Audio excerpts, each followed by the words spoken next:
এবং আমার মনে হয় এশিয়াতে সবচেয়ে বেশি সংখ্যক ওপেন হার্ট সার্জারি যিনি করেছেন তার নামেই জাহাঙ্গীর কবির মহোদয়। আমার স্ট্যাটিস্টিক্স ছাড়া আমি যদি শুনি অ্যারাউন্ড 20,000 আরো বেশি সরি করেছেন। তো শুধু এখানেই 29,000 মতো টোটাল উনি করেছেন। এরকম 29,000 কার্ডিয়াক সার্জারি করার ঘটনা খুবই বিরল ঘটনা। তো সেই জন্য আমরা সিদ্ধান্ত নিয়েছি যে ইউনিটি হাসপাতাল, মাননীয় জাহাঙ্গীর কবির মহোদয়, তার টিম এবং বাংলাদেশ, আমরা কনফিডেন্টলি নিয়েছি এই জন্যেই যে বাংলাদেশেও যে এত বড় সার্জারি হতে পারে এবং ভালোভাবেই হতে পারে, এটা আমরা জাতিকেও জানাতে চাই, ইউনিটি হাসপাতালে বাংলাদেশকেও জানাতে চাই। আপনারা রিয়ারলি একটা জিনিস দেখবেন যে ডক্টর শফিকুর রহমান সাহেব আমির জামাতের স্ট্রেচারে লোকেরা বাংলাদেশে খুব বেশি বড় ধরনের চিকিৎসা করতে চায় না, কিন্তু আমরা বলেছি আমরা এটা প্রমাণ করব যে ডক্টর শফিকুর রহমান আমির জামাতের সার্জারি এখানে হয়ে যে বাংলাদেশে আমাদের অনেক ব্রিলিয়েন্ট এফিসিয়েন্ট ডাক্তার আমাদের আছে, এবং সেটা আপনি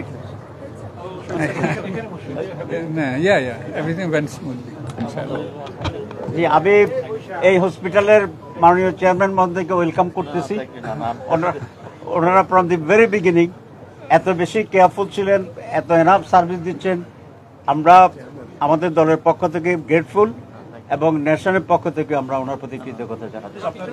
তো আজকে আমি শেষ করতে চাই এই কথা বলে যে আমাদের টেকনিক্যাল বিষয়গুলো আজকে মাননীয় জাহাঙ্গীর কবির মহোদয় যিনি মেন সার্জন উনি করবেন, ওনার সেক্রেটারি যদি এড করে, আমরা বাংলাদেশ জামাত ইসলামীর পক্ষ থেকে ওনাদেরকে ধন্যবাদ জানাই এবং জাতির কাছে আমরা দোয়া প্রার্থনা করছি এবং এই সুসংবাদও দিতে চাই, যুদ্ধ ব্রিফিং হয়েছি যে ওনার সার্জারি খুবই স্মুথ হয়েছে আলহামদুলিল্লাহ।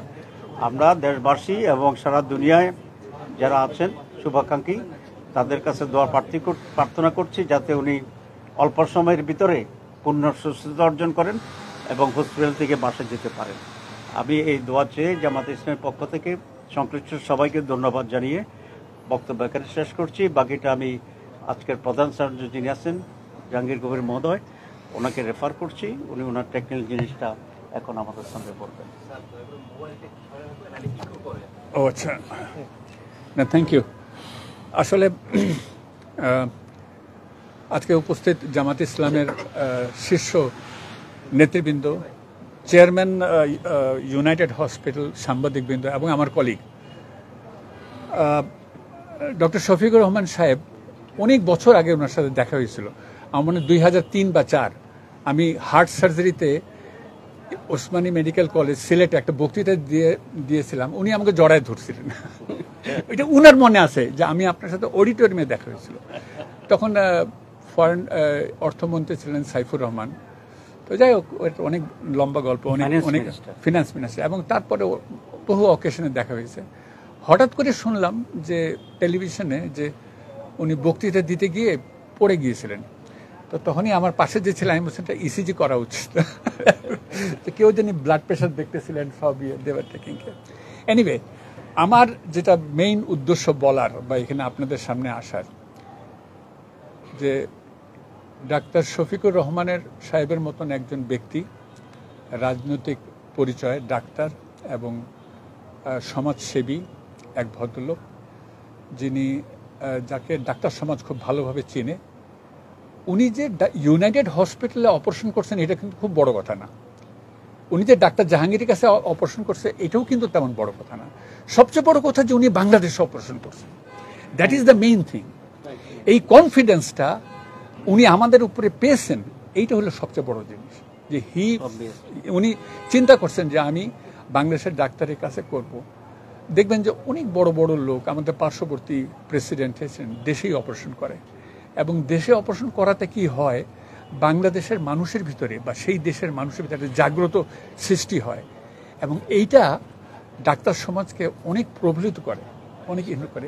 এই জিনিসটা ডক্টর শফিকুর রহমান করছেন। তো ওই দিন এনজিওগ্রাম করার পরে মমিনুজ্জামান আমাকে ফোন করলেন এবং উনি ফোন করে আমার সাথে বললেন যে আপনাকে একটু দেখতে হবে। তো ডক্টর মমিনুজ্জামান আমরা প্রায় একসাথে 34-35 বছর কাজ করি। তা হার্ট সার্জারিতে, heart cardiology sector, cardiac surgery sector, we know our territory, কোন রুগীটা ওনার, কোন রুগীটা আমার। সেজন্য আমাদের কার্ডিওলজি, আমাদের 4-5 জন কার্ডিয়াক সার্জন কনসালট্যান্ট, ওদের 4-5 জন আমাদের এই হসপিটালের এই সুনির্দিষ্ট যে কোন রুগী কীরকম চিকিৎসা পাওয়া যায়, এটা কিন্তু খুব বড় কথা। সো আমি আবারও ধন্যবাদ দিই আমাদের চেয়ারম্যান সাহেবকে ইউনাইটেড হসপিটালের। উনি যথাযথভাবে আমাদেরকে সবসময় সব ব্যাপারে আমাদেরকে হেল্প করেন, আমাদেরকে সব কিছু আগায় দেন। যা যখন চাই তখন তা ওনারা আমাদেরকে মানে নিউ প্রোভাইড করেন, যত টেকনোলজি এবং মেকানিক্যাল সাপোর্ট যেগুলো আছে। এটা একটা বড় জিনিস।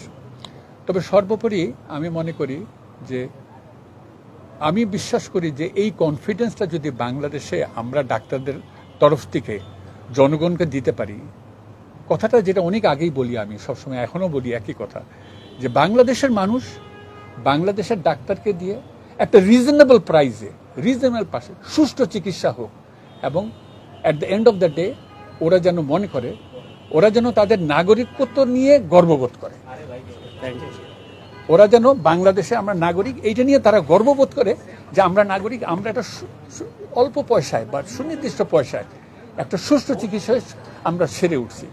আমাদের কষ্ট করে বিদেশে যেতে হচ্ছে না। অনেক আগে, আজকে থেকে 2003 সনে না 4 সনে একটা ইংরেজি পত্রিকায়, আমার মনে নেই অবজারভার নাকি সামথিং, হার্ট ফাউন্ডেশন, আমরা যখন প্রথম হার্ট সার্জারি শুরু করি ব্রিগেডিয়ার মালিকের নেতৃত্বে, তখন আসতে কত শত কোটি টাকা ফরেন কারেন্সি সেভ হয়েছে বাংলাদেশে। So that was a day যখন ওই যে মুজাহিদ সাহেব এরা সবাই আসতো। তো আমার কথা হলো যে এই আস্থাটা আমাদেরকে দেখা উচিত। যদি বলি ব্যবসায়িক দিক দিয়ে, health industry is a very big industry. এটা অনেকে বোঝে, অনেকে বোঝে না। আমি সাধারণত এরকম ইয়েতে আসি না, কোনো লাইভ শোতে আসি না, কিন্তু আমি এটা বলবো যে বাংলাদেশে এখনও ইউনাইটেড হাসপাতালের মতন বা এভারকেয়ার হাসপাতাল, ঢাকা শহরেও যদি 10টা হাসপাতাল হয়, রুগী শেষ হয় না। সো এই বিগ ইন্ডাস্ট্রিতে আমি পলিটিক্যালি বলেন, ব্যবসায়িকদের বলেন, আমরা চাবো এরা যেন আরও দৃষ্টি ওদের এই পাশে আসে এবং বাংলাদেশের অর্থনীতি এটা তারা যেন আগায় নিয়ে যায়, এবং শিক্ষা, স্বাস্থ্য বিভাগটা আরও মানুষের ঘরের দরজায় তার পৌঁছাই দিতে পারে। Thank you.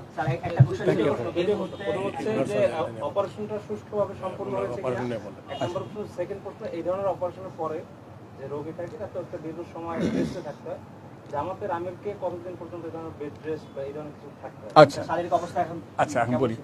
আচ্ছা, ওনার অপারেশনটা খুব ইনশাল্লাহ খুব ভালো হয়েছে।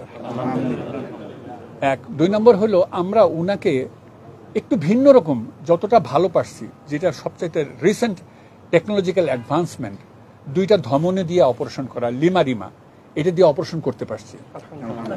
3 নম্বর কথা, ওনাকে 3টা বাইপাস করার কথা ছিল, আমরা মোট 4টা বাইপাস করছি, যেন ওনার কোনো দিকে কোনো সমস্যা না হয় ইনশাল্লাহ। এবং অ্যানেস্থেশিয়া দিয়ে ডক্টর শহীদ ছিল এবং ওনার টিম এবং আমার কার্ডিয়াক সার্জারি সব টিম সুষ্ঠুভাবে কোনো কমপ্লিকেশন ছাড়া অপারেশন শেষ করেছে। এবং আমি আশা করি উনি 7 দিনের দিন বাসায় চলে যাবেন ইনশাল্লাহ। এবং আমি মনে করি আইসিইউতে ওনার স্টে হবে 2 দিন, দরকার হলে 3 দিন বা 4 দিন, যতদিন লাগে। But everything went very smoothly ইনশাল্লাহ। ওনার রোগটা, ওনার সময় উপযোগী অপারেশনটা হয়েছে, কারণ ওনার হার্টের রক্তনালীতে ফ্লো খুব আহামরি তেমন ভালো ছিল না, যা হয় আর কি, যেটাই ওইটা না হলে অপারেশনই বা করবেন কেন। তো এটা ঠিক সময় ঠিক কাজটা হয়েছে এইটা। আর কোনো প্রশ্ন আছে? না না, ওনার অপারেশন ভালো হলে 3 সপ্তাহে উনি বক্তৃতা দিতে পারবেন। বক্তৃতা প্রধান কাজ একটা, উনি ভালো বক্তৃতা এবং ভালো সেবা কাজ করতে পারলে আমার তো ভালো লাগবে। কত প্রয়োজন ফিল করতেছে না, উনি বিয়ানীবাজার কোথায় যেন একটা বলতে খুব সুন্দর, ভালো লাগছে। ঠিক আছে, আপনি কিছু এড করবেন? আচ্ছা, জি, আসসালামু আলাইকুম। সম্মানিত চেয়ারম্যান মহোদয়, আমার কলিগস, জামাতে ইসলামের শীর্ষ নেতৃবৃন্দ, আসসালামু আলাইকুম। সাংবাদিক মিত্র, আসসালামু আলাইকুম। আমি ডাক্তার শহীদ আহমেদ চৌধুরী, কার্ডিয়াক অ্যানেস্থেসিয়ার এবং পোস্ট অপারেটিভ ম্যানেজমেন্টটা দেখি। এটা আমি ডক্টর জাহাঙ্গীর কবির, আমরা প্রায় 20-22 বছর ধরে একসাথে আছি। ওনার ক্ষেত্রে ডক্টর শফিক ভাই আমার একই মেডিকেলের আমার 3 বছরের সিনিয়র। আমি ওনাকে ক্লোজলি জানি আগের থেকে, অত্যন্ত ভালো মানুষ হিসাবে জানি, উনিও আমাকে জানেন। এবং উনি আমাকে ওনার মেডিকেল হিস্ট্রি প্রাইভেটলি ডেকে জানিয়েছেন। আমি ওইভাবে রেডি ছিলাম, আমার টিমও ওইভাবে রেডি ছিল, এবং আল্লাহর মেহেরবানিতে পার অপারেটিভলি ওনার কোনো রকমের কোনো সমস্যা হয়নি। অ্যানেস্থেসিয়াতে কোনো রকমের